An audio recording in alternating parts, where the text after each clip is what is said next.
আসসালামু আলাইকুম গাইস, আশা করি ভালো আছো। আলহামদুলিল্লাহ, তোমাদের দোয়াতে আমি ভালো আছি। তো ফিরে আসলাম বিডি জবস 24 নতুন একটি জব নিউজ ভিডিও নিয়ে। তো আশা করি ভিডিওটি ভালো লাগবে। যদি ভিডিওটি তোমাদের কাছে ইনফরমেটিভ হয়ে থাকে এবং ভালো লাগে, তাহলে অবশ্যই আমাদের ভিডিওটি কি বলে একটু লাইক করে কমেন্ট করে দিবে এবং চ্যানেলে যদি নতুন হয়ে থাকে অবশ্যই আমাদের চ্যানেলটিকে সাবস্ক্রাইব করে দিবে, ঠিক আছে? তো চলো, আজকে আমরা একটি জব নিউজ নিয়ে এসেছি। তো সেটি হলো কি, দেখো এখানে লেখা আছে বিমান বাংলাদেশ এয়ারলাইন্স, হ্যাঁ, নিয়োগ বিজ্ঞপ্তি। এই নিয়োগ বিজ্ঞপ্তি কোথা থেকে এসেছে? বিমান বাংলাদেশ এয়ারলাইন্স, এটি অবশ্যই একটি সরকারি চাকরি, ঠিক আছে? তো আমরা দেখবো। তো আজকে আমরা দেখবো যে আবেদনের তারিখ, আবেদনের শেষ তারিখ এবং শুরু তারিখ, সেটা আমরা দেখবো। প্লাস কোন ওয়েবসাইটের মধ্যে আবেদন করতে হবে সেটা দেখবো, এবং এই বিমান বাংলাদেশ এয়ারলাইন্স কি কি পদ খালি আছে সেটা আমরা সবগুলো এক থেকে শুরু করে একদম যে কটা পদ আছে সেগুলো সব সবগুলো রিভিউ করবো বা পড়বো, ঠিক আছে? তো চলো শুরু করা যাক। আজকে প্রথম পদ কি, 1 নম্বর পদ আছে কি, দেখো, পেন্টিম্যান ক্যাজুয়াল, বেতন বিভাগ 1, প্রশাসন, পদ সংখ্যা 162, ঠিক আছে? অনেকগুলো পদ, 162টি পদ। বয়স 23/4/2025 খ্রিস্টাব্দ তারিখে অনুমোদিত বই, মানে কি এখানে 18 থেকে 32 বছরের মধ্যে হতে হবে, ঠিক আছে? এটা হলো মেন। আর এখানে দেখো, নির্বাচিত প্রার্থীগণ দৈনিক মজুরি, ইউনিফর্ম, দৌত্য ও যাতায়াত ভাতা বাবদ মোট খরচ, মানে কি সরি, বাবদ মোট 675 টাকা প্রতিদিনের হাজিরা সাপেক্ষে প্রাপ্য হবে, ঠিক আছে? মানে এখানে প্রতিদিনের হাজিরা টাকা তোমাকে 675 টাকা দেওয়া হবে, ঠিক আছে? এছাড়াও প্রযোজ্য অন্যান্য ভাতা প্রাপ্য হবেন ও উল্লেখ্য বিএফসি কর্তৃক খাবার সরবরাহ করা হবে, ঠিক আছে? এটা ছিল প্রথম পদ। এবং এই পদের জন্য কি কি শিক্ষাগত যোগ্যতা প্রয়োজন সেটা আমরা পড়ে নিয়ে দেখো এখানে কি আছে। ন্যূনতম এসএসসি অথবা সমমানে পাস হতে হবে, ঠিক আছে? ন্যূনতম যদি এসএসসি পাস হতো তাহলে কি অবশ্যই পদে অ্যাপ্লাই করতে হবে। এবং কি দেখো, উচ্চতা, পুরুষদের উচ্চতা কি 5 ফুট 6 ইঞ্চি এবং মহিলাদের কি 5 ফুট 4 ইঞ্চি, ঠিক আছে? আর সুঠামদের অধিকারী হতে হবে, তাহলে কি তুমি অবশ্যই এই পদের জন্য কি অ্যাপ্লাই করতে পারবে, ঠিক আছে? এটা ছিল 1 নম্বর পদ, পেন্টিম্যান। এখন আমরা যদি 2 নম্বর পদ দেখি, দেখো এখানে কি আছে, ডিশ ওয়াসার ক্যাজুয়াল, ঠিক আছে? বেতন বিভাগ 1, প্রশাসন, পদ সংখ্যা 8টি মাত্র। বয়স কত, 32 বছরের মধ্যে হতে হবে, ঠিক আছে? তো নির্বাচিত প্রার্থীগণ দৈনিক মজুরি, ইউনিফর্ম, দৌত ও যাতায়াত ভাতা বাবদ মোট 675 টাকা প্রতিদিনের হাজিরা সাপেক্ষে কি প্রাপ্য হবেন, ঠিক আছে? এছাড়া প্রযোজ্য অন্যান্য ভাতা প্রাপ্য হবে না। উল্লেখ্য বিএফসিসি কর্তৃক কি খাবার সরবরাহ করা হবে, ঠিক আছে? এটা অলমোস্ট সেম। আর এই 2 নম্বর কি, ডিস ওয়াসারের কি বলে শিক্ষাগত যোগ্যতা যদি দেখি, সেটা আছে কি ন্যূনতম এসএসসি বা অথবা কি সমমানের পরীক্ষা কি পাস হতে হবে, ঠিক আছে? আর উচ্চতা, পুরুষের কি 5 ফুট 6 ইঞ্চি, মহিলাদের 5 ফুট 4 ইঞ্চি, ঠিক আছে? আর সুঠামদের অধিকারী হতে হবে, ঠিক আছে? তাহলে কি তুমি এই ডিস ওয়াসার এটাকে নাকি অ্যাপ্লাই করতে পারবে। এখানে পদ আছে মাত্র 8টি। এরপর যদি আজকে আমরা 3 নম্বর পদ দেখি, সেটা কি হাইজিন হেল্পার, ঠিক আছে? হাইজিন হেল্পার, বেতন বিভাগ 1, পদ সংখ্যা আছে মাত্র 16টি, ঠিক আছে? তো বয়স সর্বোচ্চ 32 হতে হবে, এই 32-এর মধ্যে হতে হবে। আর নির্বাচিত প্রার্থীগণ দৈনিক মজুরি, ইউনিফর্ম ও দৌত ও যাতায়াত ভাতা বাবদ মোট 675 প্রতিদিনের হাজিরা সাপেক্ষে কি প্রাপ্য হবেন, ঠিক আছে? এছাড়া প্রযোজ্য অন্যান্য ভাতা প্রাপ্য হবেন ও উল্লেখ্য বিএফসিসি কর্তৃক খাবার সরবরাহ করা হবে, ঠিক আছে? এটা ছিল 3 নম্বর পদের উদাহরণ। এবং এই পদের শিক্ষাগত যোগ্যতা কি ন্যূনতম এসএসসি অথবা সমমান পরীক্ষা পাস হতে হবে এবং অবশ্যই সুঠাম দেহের অধিকারী হতে হবে, ঠিক আছে? তাহলে কি তুমি হাইজিন হেল্পার হিসেবে কি এখানে কি অ্যাপ্লাই করতে পারবে, ঠিক আছে? এটা ছিল 3 নম্বর পদ। এরপর যদি 4 নম্বর পদ কি, কিচেন হেল্পার, ঠিক আছে? কিচেন হেল্পারে কি আছে দেখো, কিচেন হেল্পার ক্যাজুয়াল, বেতন বিভাগ 1, প্রশাসন, পদ সংখ্যা 25টি, বয়স সর্বোচ্চ 32-এর মধ্যে হতে হবে, ঠিক আছে? নির্বাচিত প্রার্থীগণ দৈনিক মজুরি, ইউনিফর্ম, দৌত ও যাতায়াত ভাতা বাবদ মোট 675 টাকা কি হাজিরা সাপেক্ষে প্রাপ্য হবেন, ঠিক আছে? এছাড়া প্রযোজ্য অন্যান্য ভাতা প্রাপ্য হবেন উল্লেখ্য বিএফসিসি কর্তৃক খাবার সরবরাহ করা হবে, ঠিক আছে? আর এই 4 নম্বর পদের যোগ্যতা কি, শিক্ষাগত যোগ্যতা কি দেখো, এটা কি ন্যূনতম এসএসসি অথবা কি সমমানের পরীক্ষা কি পাস হতে হবে, ঠিক আছে? ন্যূনতম এসএসসি বা সমমানের পরীক্ষা কি তোমার পাস হতে হবে। আর এখানে দেখো একটা কয়কিলি সিটি, কয়দফা সিটি, তারপর গাইডস ইউকে /NH-TTI অথবা সরকার অনুমোদিত প্রতিষ্ঠান হতে ফুড অ্যান্ড বেভারেজে কুকিং কোর্স সার্টিফিকেট থাকতে হবে, ঠিক আছে? এবং কমপক্ষে 6 মাস মেয়াদি হতে হবে, ঠিক আছে? কমপক্ষে 6 মাস মেয়াদি হতে হবে, তাহলে কি তোমার এই চাকরির জন্য অ্যাপ্লাই করতে পারবে। এবং অবশ্যই সুঠাম দেহের অধিকারী হতে হবে, তাহলে কি তুমি এই কিচেন হেল্পার হিসেবে কি এখানে যোগদান করতে পারবে বা অ্যাপ্লাই করতে পারবে, ঠিক আছে? এটা ছিল 4 নম্বর পদ। এরপর যদি আমরা 5 নম্বর পদ দেখি, এখানে কি বেকার হেল্পার, ঠিক আছে? বেকার হেল্পার ক্যাজুয়াল, বেতন বিভাগ 1, পদ সংখ্যা মাত্র 12টি, বয়স সর্বোচ্চ 32-এর মধ্যে হতে হবে, ঠিক আছে? নির্বাচিত প্রার্থীগণ দৈনিক মজুরি, ইউনিফর্ম, দৌত ও যাতায়াত ভাতা বাবদ মোট 675 প্রতিদিনের হাজিরা সাপেক্ষে কি প্রাপ্য হবেন, ঠিক আছে? এছাড়া প্রযোজ্য অন্যান্য ভাতা কি প্রাপ্য হবেন এবং উল্লেখ্য বিএফসিসি কর্তৃক খাবার সরবরাহ করবে, ঠিক আছে? এটা হলো 5 নম্বর পদ। আর শিক্ষাগত যোগ্যতা লাগবে তোমার কমপক্ষে এসএসসি বা সমমান পরীক্ষা পাস। আর city guilds UK and F অথবা কি সরকার অনুমোদিত প্রতিষ্ঠান হতে বেকারি অ্যান্ড পেস্ট্রিতে বেকিং কোর্স সার্টিফিকেট থাকতে হবে, কমপক্ষে 6 মাস মেয়াদি হতে হবে, তাহলে কি তুমি এই বেকার হেল্পারে কি অবশ্যই অ্যাপ্লাই করতে পারবে, ঠিক আছে?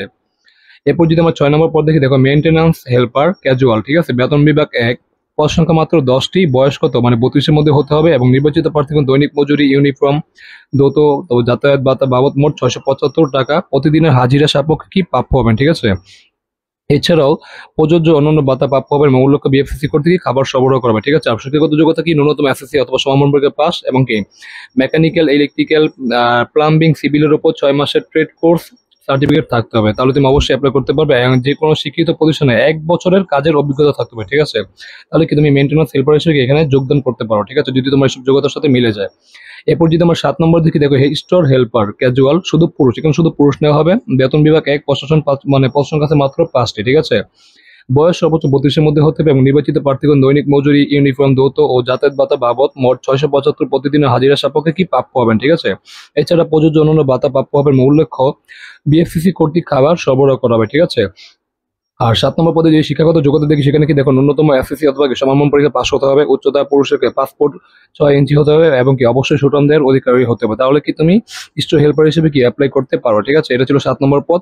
এরপর যদি আমরা 8 নম্বর পদটা দেখি, দেখো এখানে কি বলছে, এয়ারক্রাফট টেকনিক্যাল হেল্পার, ঠিক আছে। বেতন বিভাগ 1, প্রশাসন, পদ সংখ্যা 140টি, ঠিক আছে। আর এখানে অনেকগুলো পদ, 140টি পদ আছে, ঠিক আছে। আর বয়স সর্বোচ্চ কত দেখো, 32-এর মধ্যে হতে হবে, ঠিক আছে। বয়স সর্বোচ্চ 32-এর মধ্যে হতে হবে এবং কি নির্বাচিত প্রার্থীগণ দৈনিক মজুরি, আহার, ইউনিফর্ম, যৌত ও যাতায়াত ভাতা বাবদ মোট 875 টাকা প্রতিদিন হাজিরা সাপেক্ষে কি প্রাপ্য হবেন। এছাড়া প্রযোজ্য অন্যান্য ভাতা কি প্রাপ্য হবেন, ঠিক আছে।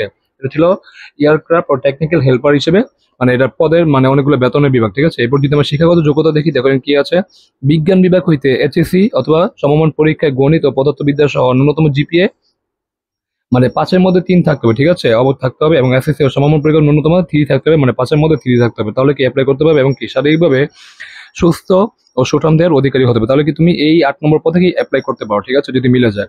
এরপর যদি 9 নম্বর দেখি, দেখো পাম্প অপারেটর ক্যাজুয়াল, বেতন বিভাগ 1, প্রশাসন, পদ সংখ্যা 1টি, বয়স ওই সর্বোচ্চ 32-এর মধ্যে হতে হবে, ঠিক আছে। আর নির্বাচিত প্রার্থীগণ দৈনিক মজুরি, আহার, ইউনিফর্ম দ্রুত ও যাতায়াত ভাতা বাবদ 875 টাকা প্রতিদিন হাজিরা সাপেক্ষে কি প্রাপ্য হবেন, ঠিক আছে।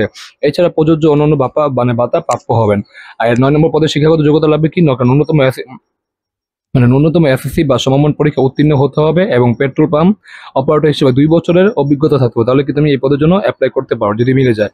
এরপর যদি 10 নম্বর পদ দেখে দেখো, ফায়ার হেল্পার, ঠিক আছে, ক্যাজুয়াল, বেতন বিভাগ 1, পদ সংখ্যা আছে মাত্র 5টি। আর এখানে বয়স সর্বোচ্চ 32-এর মধ্যে হতে হবে। আর নির্বাচিত প্রার্থীগণ দৈনিক মজুরি, আহার, ইউনিফর্ম, যৌত ও যাতায়াত ভাতা বাবদ 875 প্রতিদিনের হাজিরা সাপেক্ষে কি প্রাপ্য হবেন, ঠিক আছে। এছাড়া প্রযোজ্য অন্যান্য ভাতা প্রাপ্য হবেন, ঠিক আছে।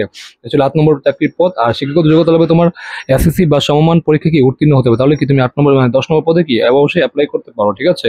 এরপর যদি আমরা 11 নম্বরটা দেখি, দেখো স্টোর হেল্পার, হ্যাঁ, স্টোর হেল্পার ক্যাজুয়াল, বেতন বিভাগ 1, প্রশাসন, পদ সংখ্যা আছে 18টি। আর বয়স সর্বোচ্চ 32-এর মধ্যে হতে হবে। আর নির্বাচিত প্রার্থীগণ দৈনিক মজুরি, আহার, ইউনিফর্ম, যৌত ও যাতায়াত ভাতা বাবদ 875 টাকা প্রতিদিন হাজিরা সাপেক্ষে কি প্রাপ্য হবেন, ঠিক আছে। এছাড়াও প্রযোজ্য অন্যান্য ভাতা প্রাপ্য হবেন। আর শিক্ষাগত যোগ্যতা যদি দেখি, এসএসসি অথবা সমমান পরীক্ষা ন্যূনতম জিপিএ থাকতে হবে 3, মানে 5-এর মধ্যে 3 থাকতে হবে। অবশ্যই ভদ্র, কর্মঠ ও সুস্বাস্থ্যের অধিকারী হতে হবে এবং কম্পিউটার জানা প্রার্থীদের কি অগ্রাধিকার দেবে, বিশেষ করে যারা কম্পিউটার জানো তাদেরকে কি অগ্রাধিকার দেওয়া হবে, ঠিক আছে। এটা ছিল 11 নম্বর পদ। এরপর যদি আমরা 12 নম্বর পদ দেখি, দেখো এখানে কি সিকিউরিটি গার্ড ক্যাজুয়াল, বেতন বিভাগ 1, পদ সংখ্যা আছে 100টি। এখানে অনেকগুলো পদ আছে, 100টি পদ।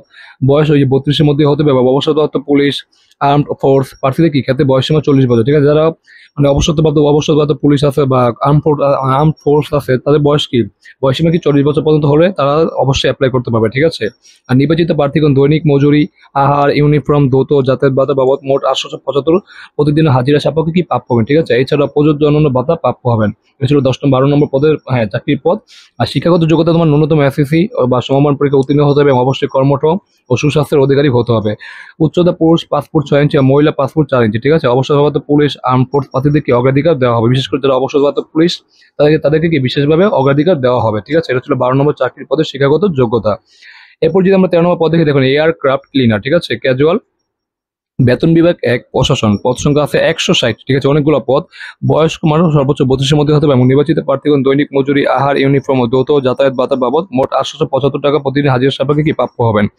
এছাড়া প্রযোজ্য অন্যান্য ভাতা প্রাপ্য হবেন, ঠিক আছে। এটা ছিল 13 নম্বর চাকরির পদ। আর এখন যদি শিক্ষাগত যোগ্যতা দেখি, তাহলে কি ন্যূনতম 8ম শ্রেণী পাস হতে হবে, ন্যূনতম 8ম শ্রেণী পাস।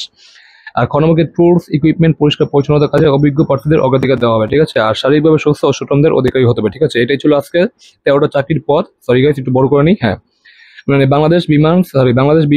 বিমান বাংলাদেশ এয়ারলাইন্সে কি চাকরি 13টা পদ, যেটা আমরা সবগুলো পড়ে নিলাম। এবং চাকরির কোন কোন ভাতা প্রদান করবে এবং শিক্ষাগত যোগ্যতা সেগুলো আমরা সবকিছু একসাথে পড়ে নিয়েছি, ঠিক আছে। এবার আমরা দেখবো এইখানে আমরা কোন ওয়েবসাইটের মধ্যে আবেদন করতে পারি, ঠিক আছে? কোন ওয়েবসাইট মানে এই চাকরি যে ওয়েবসাইট সেটা আমরা এখন দেখে নিই, বের করে নিই। দেখো এখানে কি আছে, দেখো নিয়োগ বিজ্ঞপ্তি সম্পর্কে যে কোনো সংশোধন বাংলাদেশ মানে বাংলাদেশ বিমান বাংলাদেশ এয়ারলাইন্স লিমিটেডের ওয়েবসাইটে www.biman.gov.bd এবং www.bimaneirairlines.com প্রকাশ করবে, ঠিক আছে? মানে এই ওয়েবসাইটের মাধ্যমে তোমরা অবশ্যই মানে এখানে বিভিন্ন মানে মানে এখানে কি মানে বিনিয়োগ বিজ্ঞপ্তি সম্পর্কে এই ওয়েবসাইটের মধ্যে প্রকাশ করা হবে, ঠিক আছে?